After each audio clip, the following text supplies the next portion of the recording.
En France, il semblerait que notre gouvernement prévoit quelque chose concernant la radio et la télévision publique. J'en veux pour preuve cet article qui nous dit « Dans l'urgence, les députés préparent le terrain à la grande réforme de l'audiovisuel public ». On nous dit « holding ou fusion des entreprises de l'audiovisuel public ». En attendant que le gouvernement arrête son choix, les députés auditionnent les acteurs du dossier en vue des discussions en séance les 23 et 24 mai.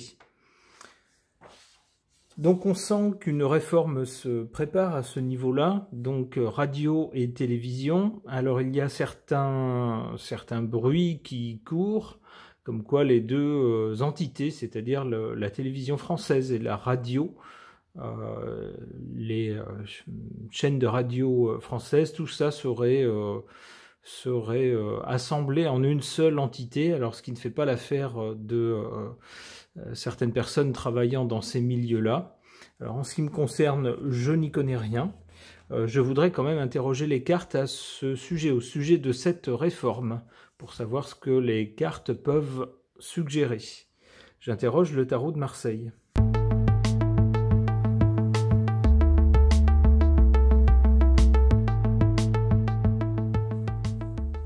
Que suggère cette suite de cartes au sujet de la réforme à venir de l'audiovisuel français? Du côté de la cause ou du passé, ici avec l'impératrice, j'y verrais bien la dame qui fait ses commissions à Bruxelles, notre inénarrable Pustula.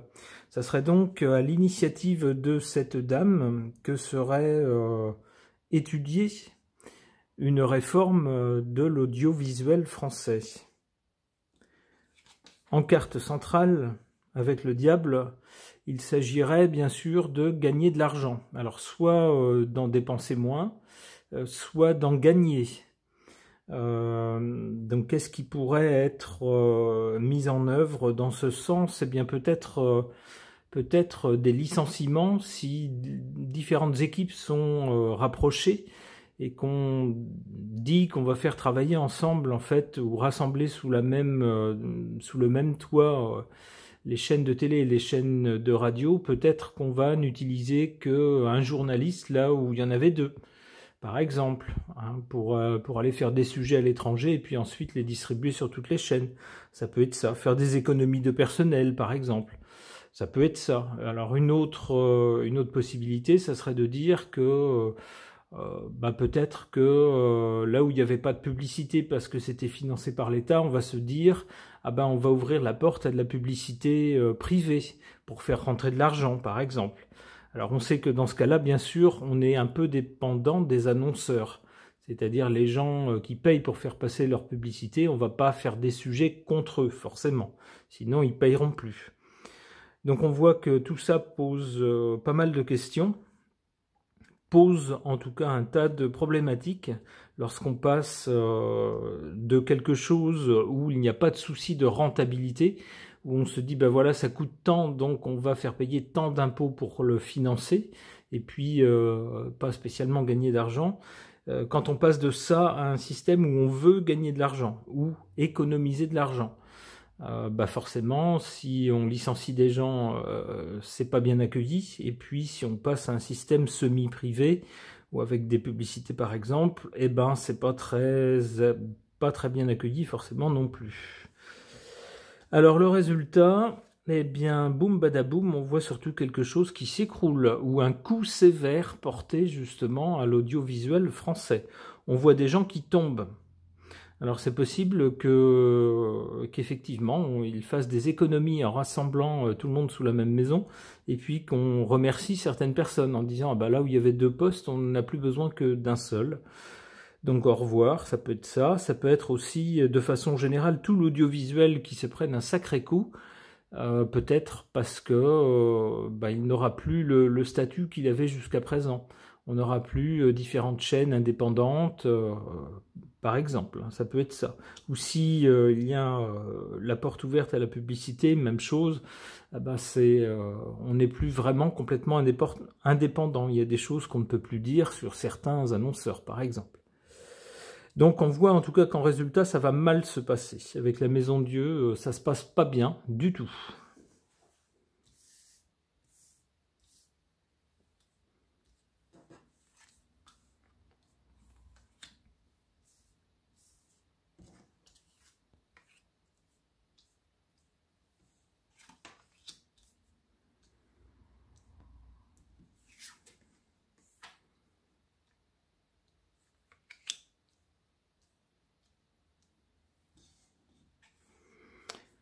En carte favorable, on a cette carte de la tempérance. On va certainement enrober un peu le discours en nous disant que si on fait cette réforme, c'est parce qu'on n'a pas le choix. Si on ne fait pas la réforme, c'est tout l'audiovisuel qui saute, parce qu'on ne peut plus le maintenir. On n'a plus les moyens de le maintenir dans l'état dans lequel on l'a maintenu jusqu'à présent. On n'a plus les ressources financières, puisque le diable nous parle bien d'argent. Et que donc, on va dire, pour éviter ça, pour éviter de vendre complètement ou de fermer, soit de vendre les chaînes publiques à du privé ou soit de les fermer complètement, eh bien, on va préférer faire certaines économies ou alors introduire de la publicité, par exemple. Et avec ça, donc, ça sera un discours de tempérance. Ça sera pour dire, si on fait ça, c'est pour éviter de licencier tout le monde et de tout fermer.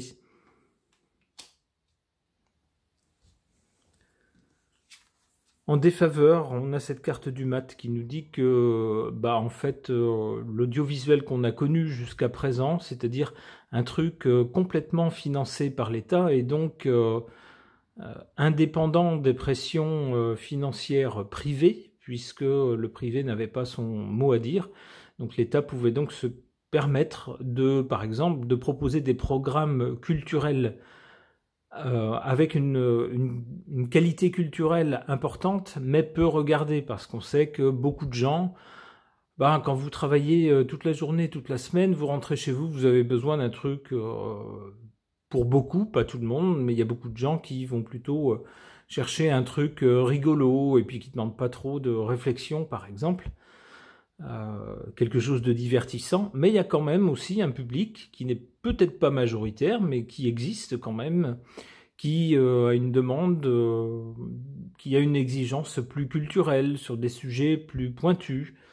Eh bien, l'audiovisuel public permettait justement de financer des choses comme ça, des choses un peu plus pointues, qui, dans le privé, n'auraient peut-être pas rapporté d'argent, par faute d'audience.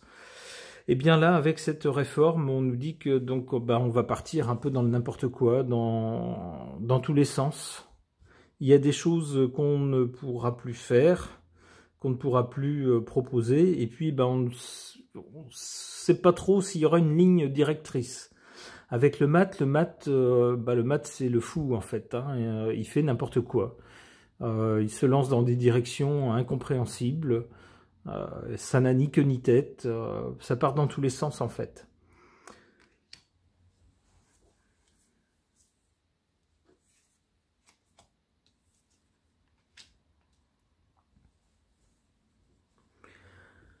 Alors du côté du résultat, donc dans un premier temps avec la Maison Dieu, c'est un sacré coup qui va s'abattre sur l'audiovisuel français, sur les chaînes de radio et de télé, si j'en crois la Maison Dieu en tout cas, cette carte de la Maison Dieu. Il est probable que certaines personnes d'ailleurs soient éjectées, hein, on les remercie, que la nature de ces chaînes où beaucoup de gens travaillaient là-dedans, souvent à vie, hein, c'était des postes plus ou moins à vie là-dedans, que tout ça soit bien ébranlé et que ça ne fasse pas évidemment plaisir.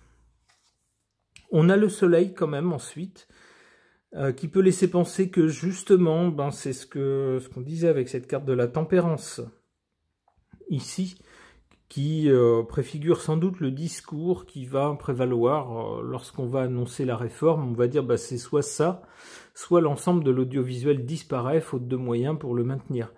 Et bien là, il semblerait avec le soleil ensuite justement qu'on retrouve une vitalité dans ce secteur-là. Il semble que pour une fois on ne nous aura pas menti, que ça permettra ce coup assez important porté à ces chaînes permettra de les maintenir en vie, permettra de ne pas les supprimer complètement. C'est ce que je vois avec le soleil. Alors on peut voir aussi ici de la solidarité sans doute pour les gens des métiers de l'audiovisuel qui chercheront sans doute à se soutenir les uns les autres. Alors on voit aussi, si ça permet avec le soleil est un symbole de vie, c'est aussi un symbole d'autorité. Donc il est probable aussi que malheureusement, malgré tout ce que pourront dire ou faire les personnes qui travaillent dans ces milieux-là, il n'y aura pas le choix. Ça sera le soleil au-dessus qui commandera. Donc notre lumière céleste.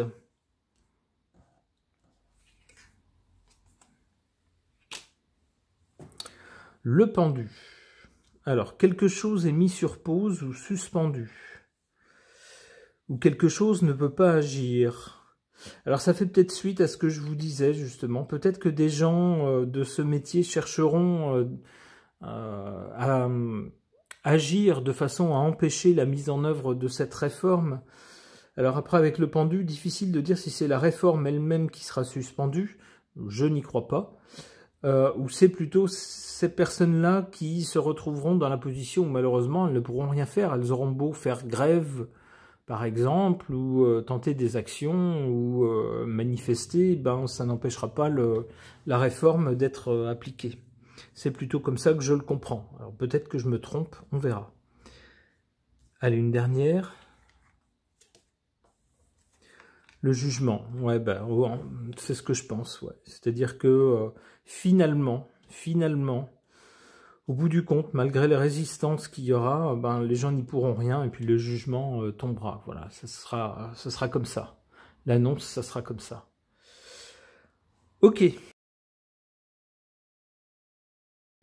Concernant l'annonce d'une prochaine réforme importante de l'audiovisuel français, c'est-à-dire les chaînes de télé, les chaînes de radio françaises d'État, j'interroge cet oracle qui s'appelle Epic Light Lenormand.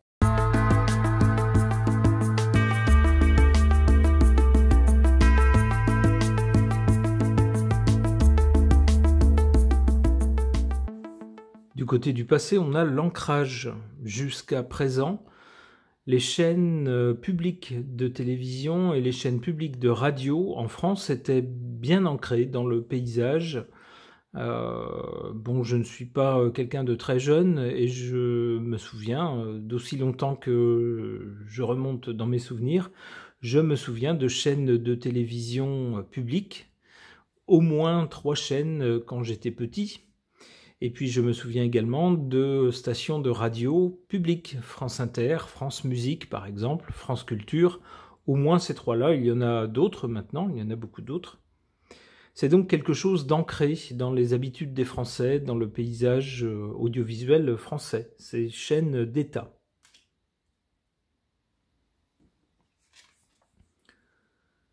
Pour le présent, on a cette carte avec un masque que je peux interpréter de 2 façons différentes. Alors, la première interprétation d'un masque, évidemment, derrière un masque, on se cache. Il y aurait donc derrière l'annonce de cette réforme un but ou une idée qui ne serait pas mise en avant. On va nous annoncer la réforme pour certaines raisons, mais l'idée du masque, ça serait de cacher les véritables raisons. C'est la première interprétation de cette carte.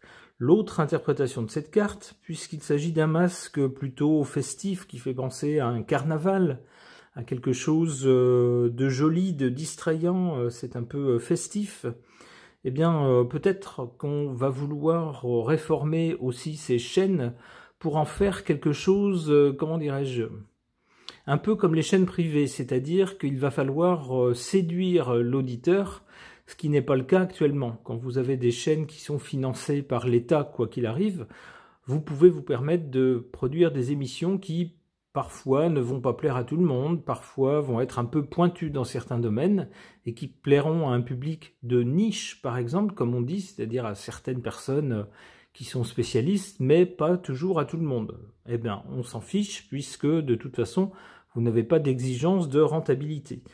Et bien là, avec ce masque festif, il y aura une exigence de proposer aux gens du spectacle, des choses attirantes pour attirer le spectateur et essayer d'augmenter les scores d'audience, et puis sans doute pour gagner de l'argent, surtout si on y introduit de la publicité financée par des annonceurs privés. C'est une seconde façon d'interpréter cette carte. Du côté de l'avenir ou du résultat, on a cette carte de l'escargot. Alors l'escargot, je ne vous fais pas de dessin, c'est assez parlant. On connaît tous sa lenteur légendaire. Il semblerait donc que cette réforme qui est annoncée très très rapidement, on nous parle de quelque chose qui va être fait dans l'urgence, eh bien il semblerait que l'urgence prenne son temps avec l'escargot.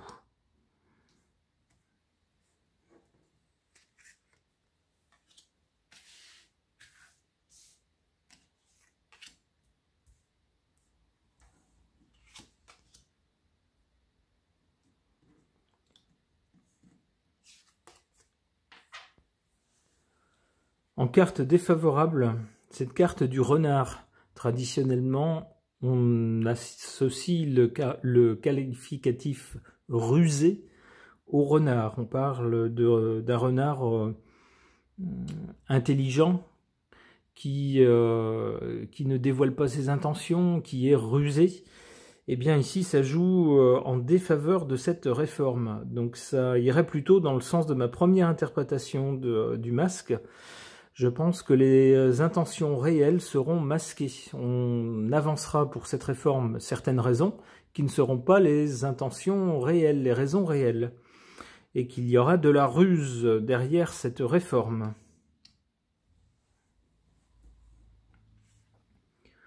En carte favorable, ce trèfle à 4 feuilles qui nous parle de chance.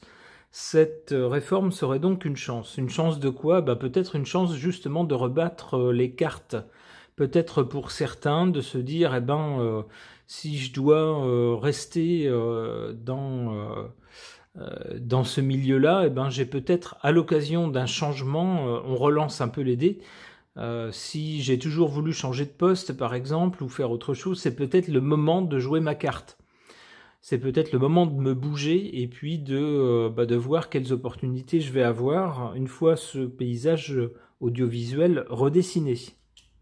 Alors ça peut être aussi une chance pour tout le pays d'ailleurs, si on introduit par exemple, comme je pressens que ce sera le cas, alors je me trompe peut-être, mais mon idée c'est qu'on va faire cette réforme pour des questions financières, tout simplement parce que ça coûte trop cher, donc on décide de rogner sur ce budget-là.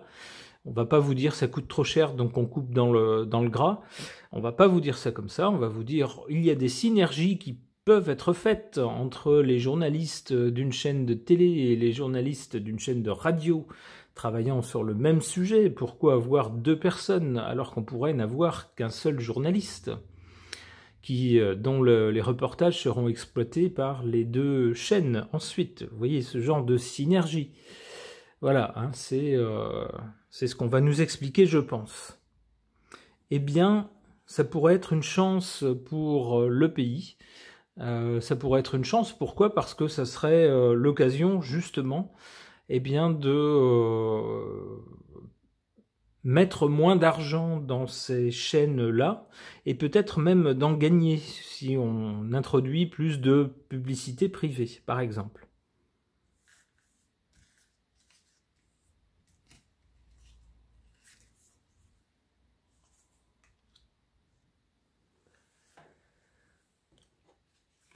Alors, du côté du résultat et de l'avenir, dans un premier temps, on a donc la lenteur, qui semble nous dire que finalement, ça prendra plus de temps que prévu. L'urgence attendra, si j'ose dire. On a ensuite cette carte qui nous fait voir un escalier, mais un escalier qui s'enfonce dans la nuit. On voit, c'est un paysage complètement nocturne. Très jolie carte, je trouve, mais qui nous parle quand même de ténèbres. C'est-à-dire que là, on ne sait pas où on va. C'est pas clair du tout. C'est le cas de le dire. Hein. Quand on s'enfonce dans la nuit, c'est pas clair. On ne sait pas où on va. On prend l'escalier ici en bas, on le monte, mais on ne connaît pas, on ne voit pas la destination. Et puis tout autour, c'est les ténèbres. Alors c'est pas forcément super rassurant. Un phare ensuite. Alors peut-être que finalement, alors pas tout de suite, mais peut-être qu'au fil du temps, on voit c'est la troisième carte, va se dégager quand même, après peut-être un cafouillage initial ou quelque chose, un projet peu clair au départ. Ici, peut-être qu'ensuite, on aura un phare qui va apparaître, c'est-à-dire que on va dégager un cap, une ligne pour ces chaînes de télé et de radio. Ce qui rendra les choses plus claires. Allez, dernière carte. Oula, alors l'ange, normalement c'est une bonne carte, hein. Quand on voit des ailes d'ange, c'est plutôt sympathique. Sauf que dans ce cas-là, un ange, c'est quelque chose qui monte au ciel, si j'ose dire. J'ai bien peur qu'il faille faire le deuil de l'audiovisuel comme on l'a connu jusqu'à maintenant. Soit que les chaînes publiques finiront à terme par devenir privées, soit que elles seront soumises à un fonctionnement qui sera proche du privé, c'est-à-dire soumis à des objectifs de rentabilité, par exemple, soumis à de la publicité, soumis à des objectifs d'audience, etc. Et à ce moment-là, on pourra dire l'audiovisuel qu'on a connu autrefois, où on pouvait avoir toutes sortes de sujets, surtout, sans se préoccuper des audiences, et donc faire du travail de qualité, sans vouloir se dire absolument il faut faire du populaire, du populaire, du populaire. Et ça, la télé et la radio d'antan, avec ces ailes-là, on pourra dire, il semble qu'elle s'envolera. Elle sera envolée. Bon. Peut-être que je me trompe dans mon interprétation, nous verrons bien. Ce tirage est maintenant terminé, merci de l'avoir suivi.